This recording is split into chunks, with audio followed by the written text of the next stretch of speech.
What would you do if you realized that your closest friends and family considered you a burden? Would you remain silent?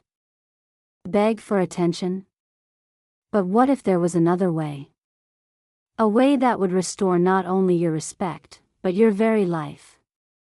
If you want to hear more exciting stories about the difficulties and victories of women over 60, subscribe to our channel and click on the bell under the video. Enjoy watching. The aroma of a meatloaf baking in tomato sauce filled the entire apartment in a house on the outskirts of San Francisco. Anna ran her finger across the tabletop, checking for dust. Perfect.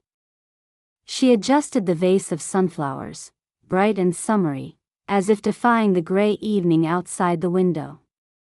Today was Friday. Family Day. Her granddaughter Chloe loved her meatloaf. Even at 10 years old, she could eat 3 slices and ask for seconds. Anna bought expensive organic ground beef at Whole Foods, although she had long since settled for something simpler for herself. And for the mashed potatoes, she used only red potatoes, the fluffiest kind.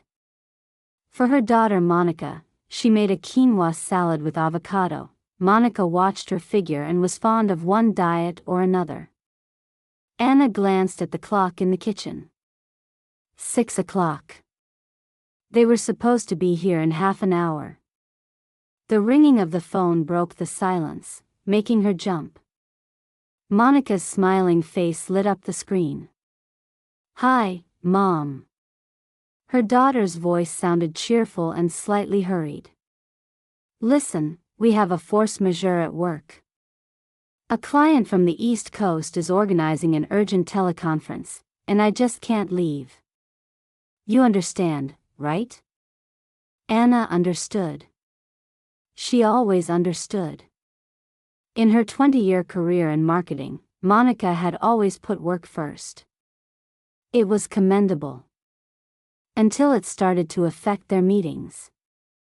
"Of course, dear," Anna said, her own voice sounding suspiciously flat. "No problem. What about Chloe? Maybe she can come over?" "Oh, Chloe's swamped too. She's got some kind of group project coming up. She probably already texted you."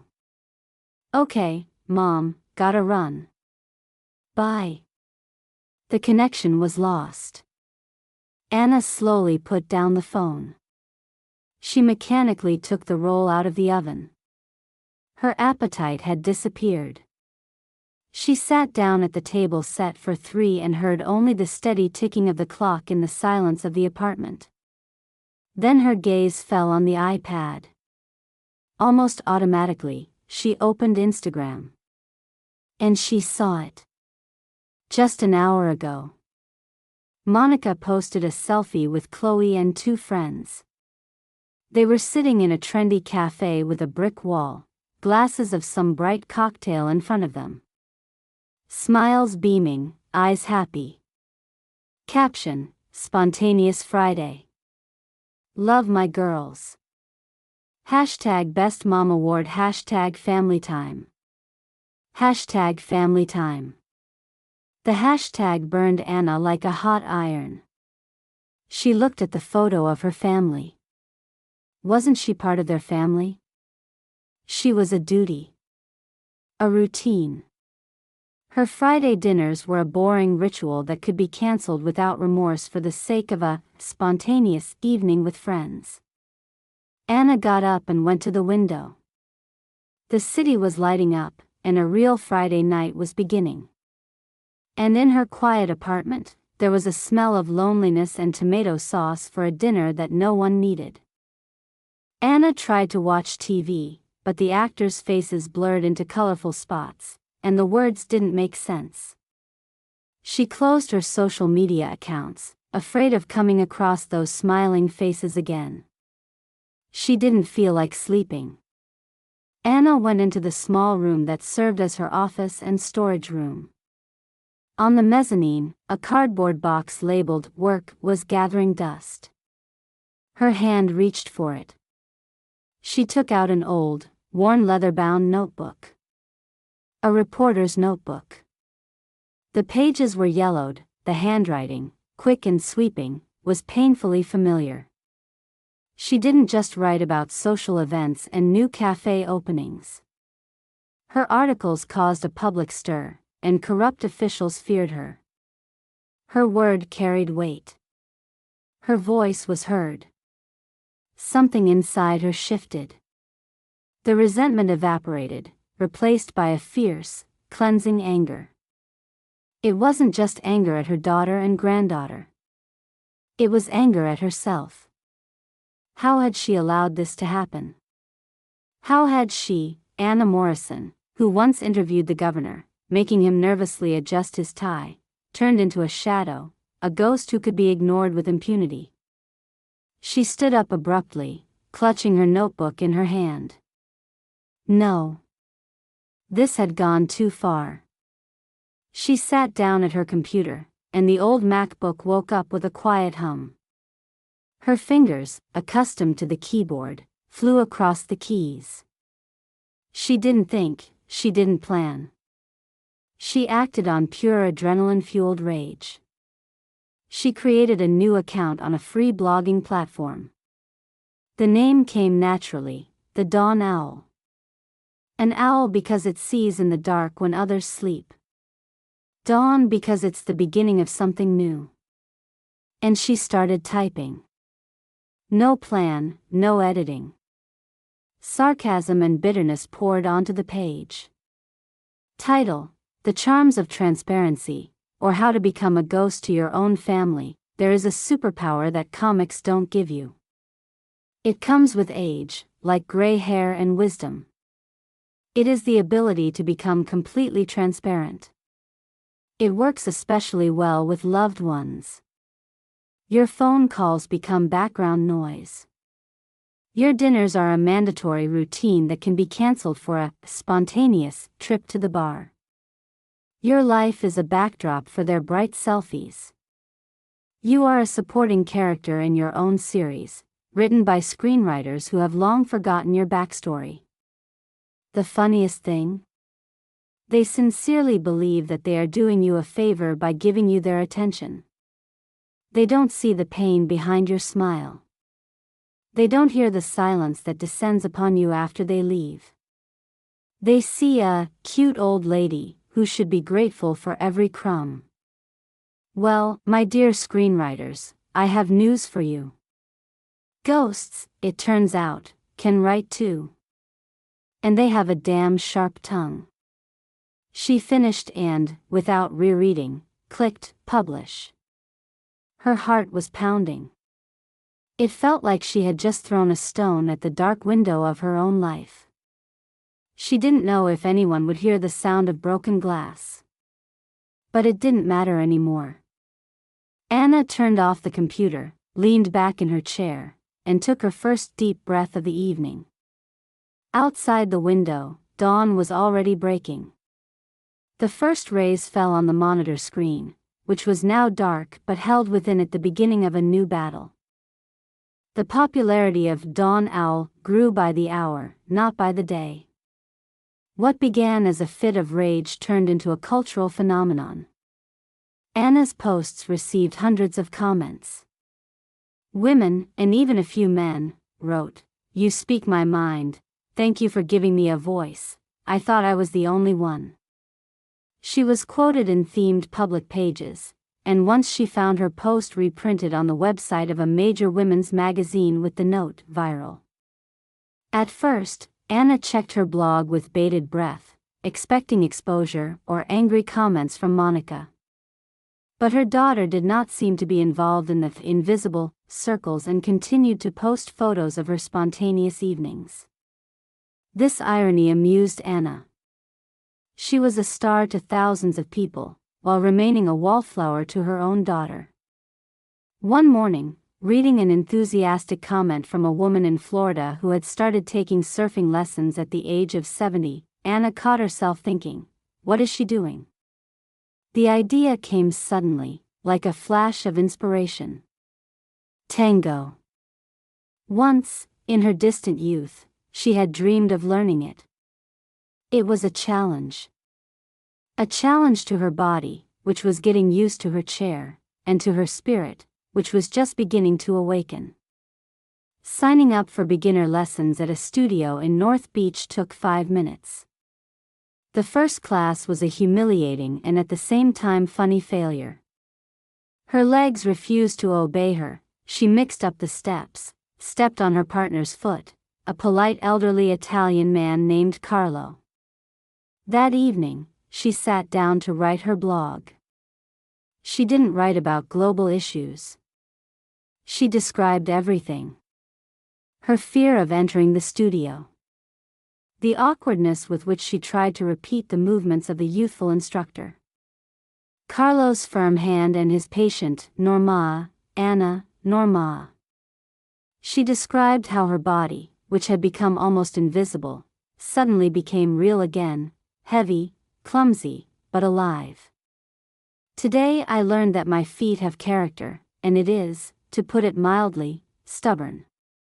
I also learned that you can laugh until you cry when you step on a stranger's shoe to the beat of passionate Argentine music. It was the best therapy session of my life. The post went viral. Her candor was fresh and genuine. Readers were delighted. Inspired, Anna went to a small boutique in Union Square. She tried on a tango dress, form-fitting, black, with a dangerous slit. It was not at all what Grandma Anna would wear. She remembered how Monica, once seeing a similar dress in a shop window, had snorted, "Mom, that's for 20-year-olds. You should try harder." In the past, those words would have killed any desire. Now Anna looked at her reflection. Yes, the years had not gone anywhere. But there was a fire in her eyes that had been missing for a long time. She saw not just an aging woman, she saw a personality. "I'll take it," she said to the saleswoman, and her voice sounded with the same confidence with which she had once interviewed the mayor. She wore the dress to her next class. And a miracle happened. The music captivated her. She stopped thinking about the steps and just felt it. And her body responded.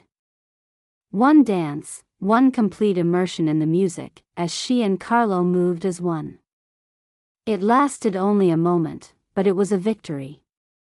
She wrote about it. About the feeling of flying. About the new dress, which was not just fabric, but armor and a banner at the same time. Her blog became a bestseller. Interview requests poured into her anonymous mailbox, but she refused. Her strength lay in her anonymity. The conference room at the Starlight Marketing Agency office gleamed with chrome and glass. Monica Morrison, tired but composed, flipped through the presentation on the huge screen. Team, focus on the quarter, audience 50+. Boomers with money, time, and a desire to live. We need a fresh, authentic story. Not the hackneyed image of a grandmother with pies, but something real and inspiring.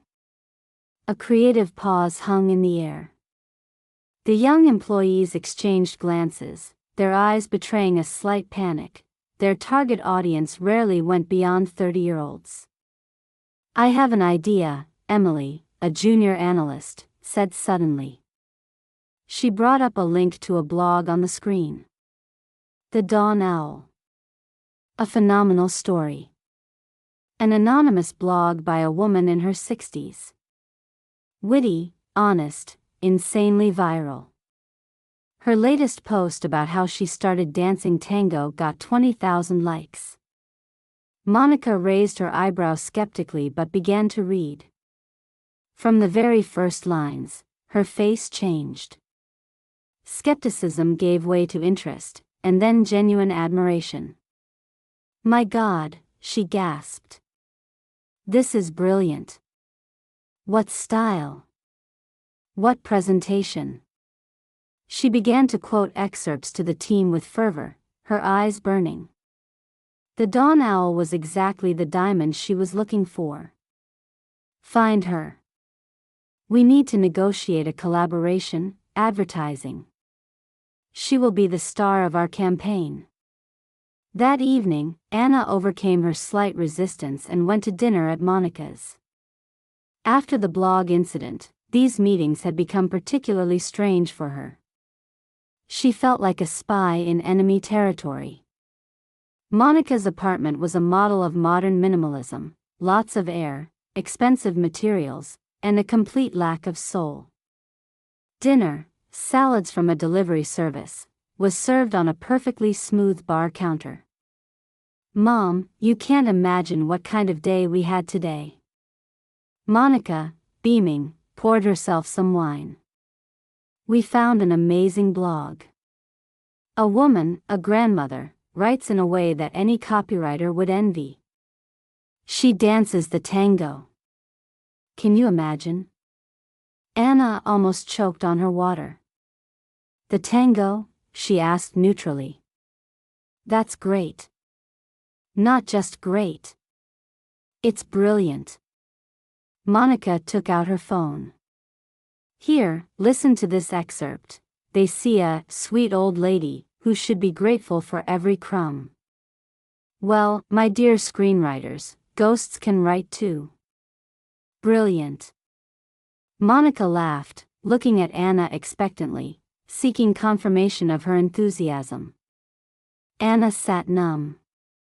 Hearing her words, taken out of the context of pain and anger, spoken in a light-hearted tone by her daughter, was surreal and painful. "Yes, witty," she said dryly. "Witty? Mom, it's a masterpiece."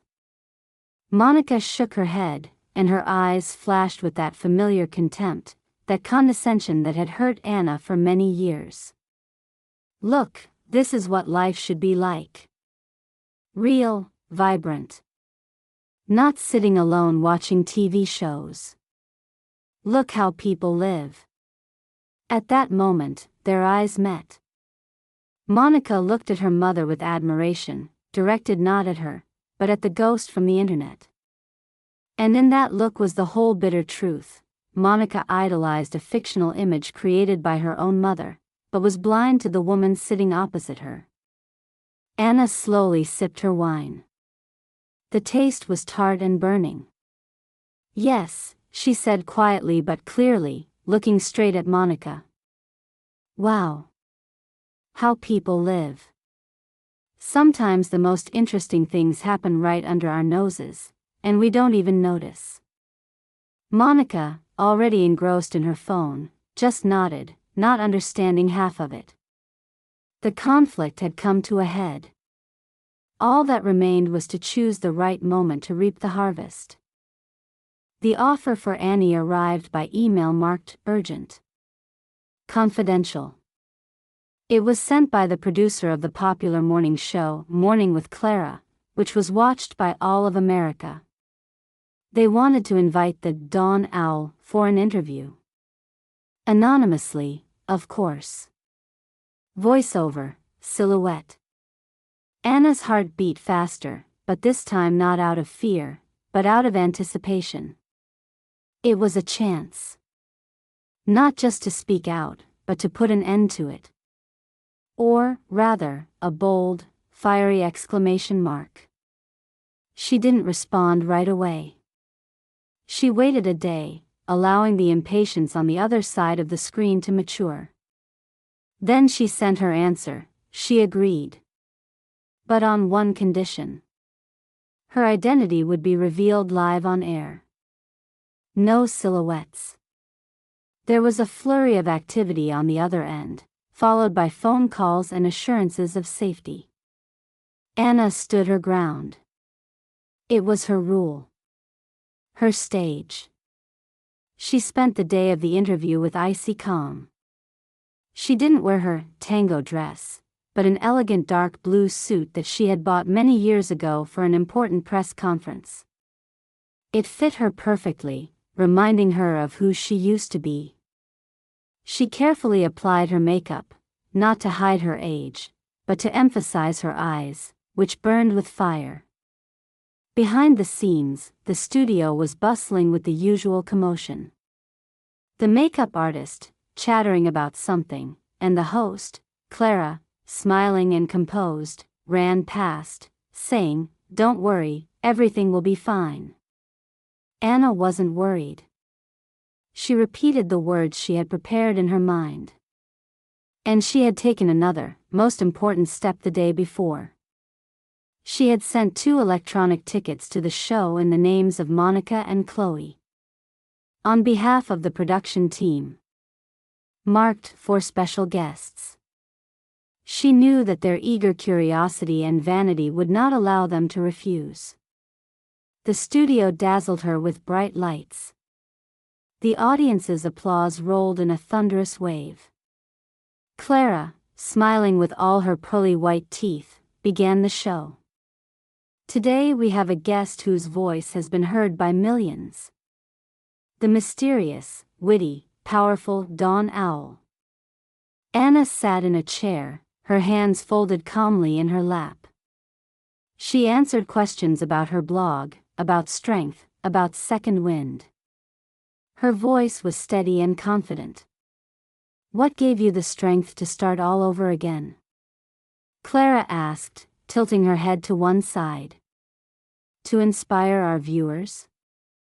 Anna paused briefly and looked straight into the main camera. "I was shown that my life was over," she said clearly. "That I had become invisible. First and foremost to the people closest to me. To my daughter and granddaughter." A deathly silence hung in the studio. Clara's smile froze for a moment. "I started writing because their neglect and indifference became the point from which I could no longer remain silent. They thought I was a burden. But I turned out to be the Dawn Owl." She slowly turned to face the section of the hall where she had sent the invitations. "And today I want to thank them. Personally. Monica, Chloe. Thank you for being here. Without you, this story would not have happened."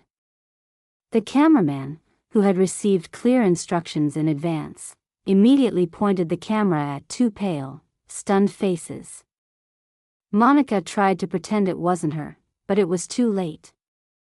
Chloe looked at her grandmother with wide eyes, full of horror and incomprehension. Anna looked at the camera again. Her face was serious. "I want all the invisibles to know, you are more than visible.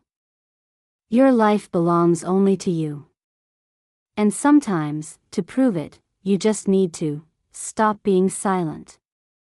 The studio fell silent for a second, then erupted in thunderous applause. But Anna couldn't hear it anymore. She looked at her family watching her from the other end of the studio and, for the first time in many years, felt not pain or resentment, but complete, unconditional victory. A deafening roar of applause accompanied Anna as the makeup artist escorted her to a separate room behind the scenes. The air here was thick with tension. Monica and Chloe were already waiting for her.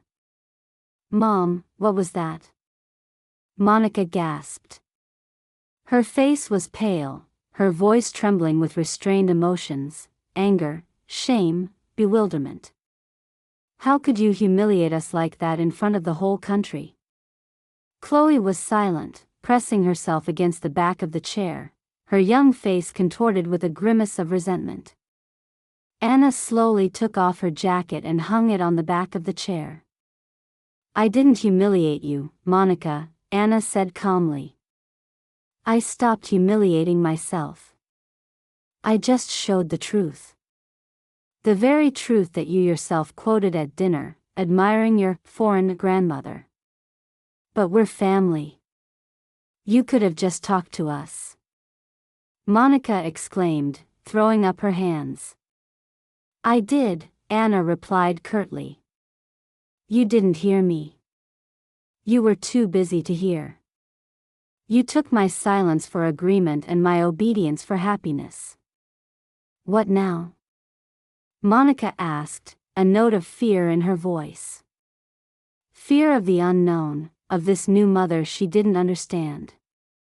"Nothing will change for you now," Anna said. "You will continue your lives. Your bright, spontaneous lives. But something will change for me. I have rewritten my will." Monica froze.